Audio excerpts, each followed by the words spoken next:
Assalamualaikum warahmatullahi wabarakatuh dan selamat sejahtera. Selamat datang ke Omar Didik. Okey, hari ini pembelajaran kita dalam subjek Reka Bentuk dan Teknologi tingkatan 2 bab 2.1 iaitu teknologi pembuatan. Okey, kita dah habiskan subtopik 1 hingga 6 dan hari ini kita akan belajar subtopik 7 dan 8. Jadi objektif pembelajaran kita hari ini adalah untuk membuat model 3D berdasarkan proses kerja. Okey, ini saya akan terangkan dua konsep untuk membuat model 3D dan juga nombor 2 kita akan membuat kemasan model 3D menggunakan konsep elektrostatik dan juga elektroplating. Okey, sekarang kita pergi pada subtopik 7 dulu. Okey, subtopik 7 berkaitan dengan membuat model 3D berdasarkan proses kerja. Okey, kita ada dua jenis kaedah iaitu kaedah konvensional dan juga kaedah moden. Kita boleh guna sama ada nak guna konvensional ataupun moden. Okey, kaedah konvensional ni menggunakan kaedah acuan dan tuangan. Acuan dan tuangan ni saya dah terangkan terperinci pada pembelajaran lepas. Jadi kaedah konvensional ni kita boleh guna bahan seperti POP ataupun plaster of Paris. Kita boleh guna campuran epoxy resin dan epoxy hardener dan sebagainya. Kalau kaedah moden ni kita menggunakan elektrik lah. Contoh kita gunakan pen 3D ataupun pencetak 3D. Okey, pertama kita pergi dulu pada kaedah konvensional. Jadi, untuk kaedah konvensional ni, kita akan menggunakan resin epoxy. Okey, kaedah ni saya akan terangkan satu persatu langkah dia macam mana kita nak bina kita punya model 3D ni menggunakan resin epoxy. Okey, memula kita sediakan acuan. Acuan kita tu berdasarkan kita punya produk. Kalau produk kita tu kita nak hasilkan bentuk bulat, so maknanya acuan tu kenalah bentuk bulat kan? Ikut kita punya produk lah. Okey, lepas tu kita kena sediakan epoxy resin dan juga epoxy hardener. Okey, selalunya kalau kita beli resin, kita memang akan dapat dua sekali lah, resin epoxy dan juga resin hardener. Kena campur dua-dua bahan ni baru kita akan dapat kita punya model tu lah. Okey, sukatan untuk epoxy resin dengan epoxy hardener kena sama. Contoh, kalau awak gunakan resin epoxy 30 gram, jadi epoxy hardener pun kena guna 30 gram. Maknanya nisbah kena sama. Okey, ini ukuran dia sekarang kita guna 50 gram. So 50 gram epoxy resin dan juga 50 gram epoxy hardener. Okey, dua-dua ni kita campurkan ke dalam satu bekas yang sama. Lepas tu kita kacau sehingga sebati. Seeloknya kita guna batang aiskrim lah supaya lagi mudah kita kacau dan kurangkan bubble dalam kita punya larutan tu. Okey, lepas kita dah yakin sebati kedua-dua campuran tu, kita tuangkan ke dalam acuan kita yang first kali tadi kita sediakan tu kan. Kalau berjenis kita nak bentuk bulat, bentuk bulat lah kita punya acuan tu. Lepas tu kita biarkan bahan campuran kita ni mengeras. Lepas tu bila dah betul-betul keras, baru kita keluarkan daripada kita punya acuan.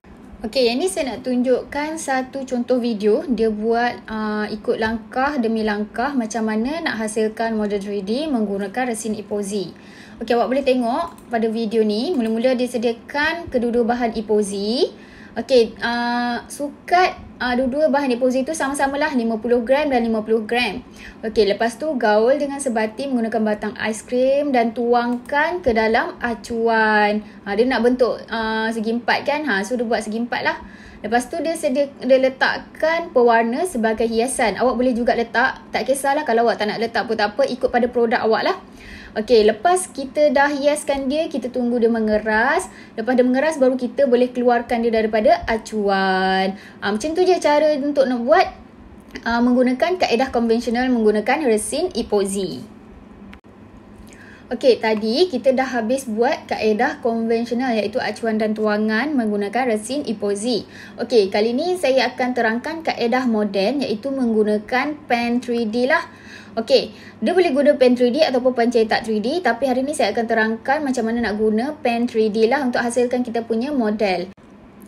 Okey, jadi kaedah moden kita akan menggunakan pen 3D lah. Okey, pen 3D ni dapat menghasilkan model 3D sama seperti pencetak 3D, tapi dia menggunakan pen.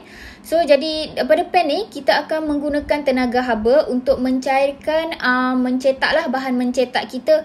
So, bila dah cair, dipanaskan, dikeluarkan pada hujung pen ni, barulah terhasil kita punya model 3D. Okey, sebelum kita membuat model 3D, kita kena ikut pemasangan langkah demi langkah daripada awal sampai habis macam mana kita nak hidupkan kita punya pen 3D. Okey, mula-mula kita kena sambungkan pen 3D ni kepada sumber kuasa sebab kita nak guna tenaga haba kan. Jadi tenaga haba memerlukan tenaga elektrik. Lepas tu kita pilih bahan mencetak kita. Pilihlah kita nak warna apa yang kita nak kan. Contoh model kita nak warna biru. So kita kena pilih bahan mencetak warna biru.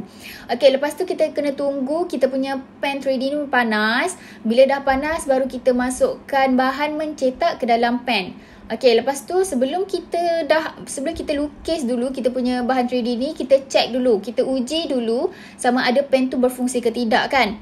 Cair ke tak kita punya bahan mencetak dan sebagainya lah. Okey, saya akan tunjuk satu video di mana video ni menunjukkan langkah demi langkah macam mana kita nak gunakan pen 3D lah. Okey, awak boleh tengok pada video ni. Okey, dia gunakan pen 3D dan dia dah hasilkan siap lah pada lukisan dekat kertas. Dah tunggu panas. So, bila dah panas, dia ikut lukisan tu menggunakan pen 3D.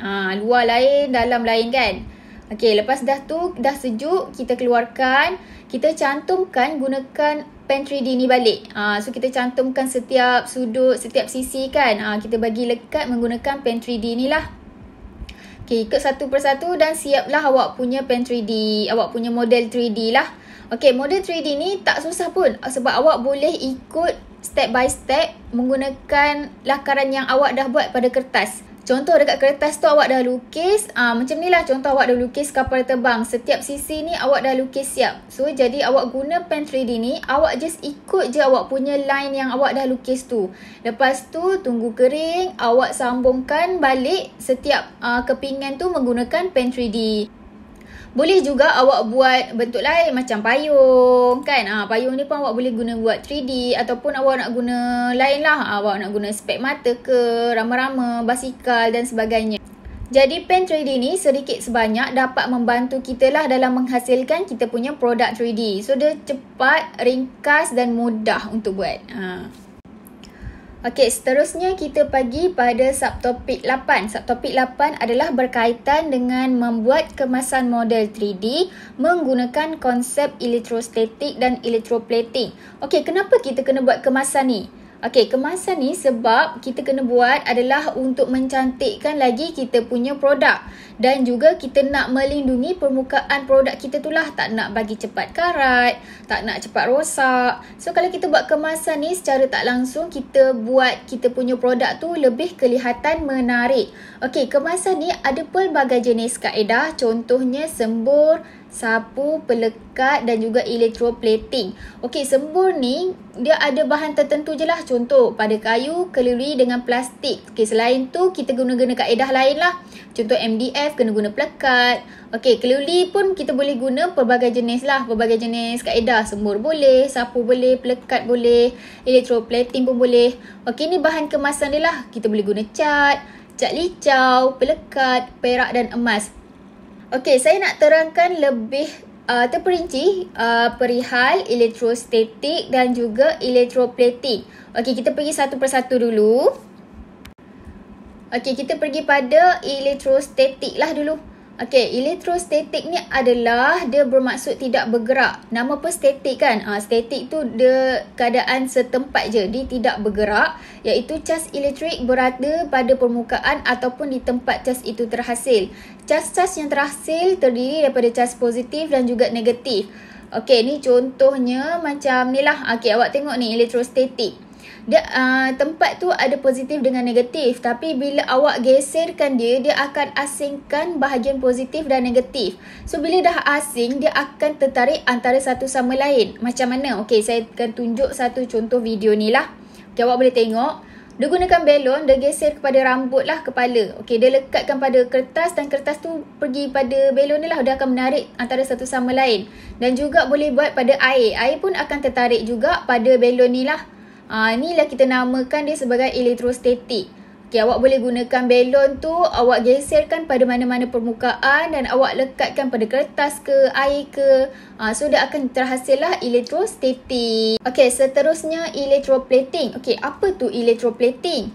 Okey, electroplating ni adalah satu kaedah kemasan yang digunakan untuk membuat saduran pada permukaan. Contoh awak punya produk tu, awak nak sadur luaran tu menggunakan kuprum. So, awak kena guna kaedah electroplating. Okey, kaedah ni sesuai pada bahan pembuatan yang menggunakan logam. Kalau awak punya produk tu berunsur logam, so bolehlah guna. Kalau plastik, tak bolehlah guna untuk electroplating. Kalau produk awak tu logam, so boleh guna kaedah ni. Okey, kaedah ini memerlukan kekonduksian elektrik untuk melakukan proses penyaduran. Contohnya pada gambar ni lah. Dia gunakan bateri, dia gunakan kuprum, gunakan larutan kuprum sulfat dan juga sudu besi. Okey, contoh sudu besi ni dia nak salurkan kuprum pada dia punya luaran. So, dia guna kaedah electroplating. Okey, saya bagi satu contoh video. Video ni menunjukkan langkah-langkah macam mana dia ubah kunci tu kepada luaran dia saduran kuprum. Okey, boleh tengok. Okey, dia punya alatan yang dia guna adalah bateri, wayar, kuprum dan juga kunci. Okey, ni lepas dia dah rendam lah. So, kunci tu asalnya bukan warna ni lah. Asalnya warna atas ni lah. Dia warna emas macam biasa kan.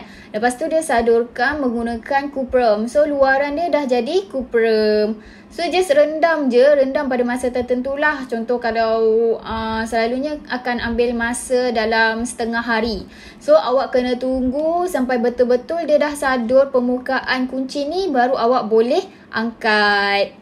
Okey, jadi hari ni kita dah belajar dua jenis lah macam mana kita nak buat model 3D dan juga macam mana kita nak buat kemasan pada produk. Okey, itu sahaja pembelajaran kita hari ini. Kita akan sambung pembelajaran kita pada video yang seterusnya. Terima kasih kerana sudi menonton.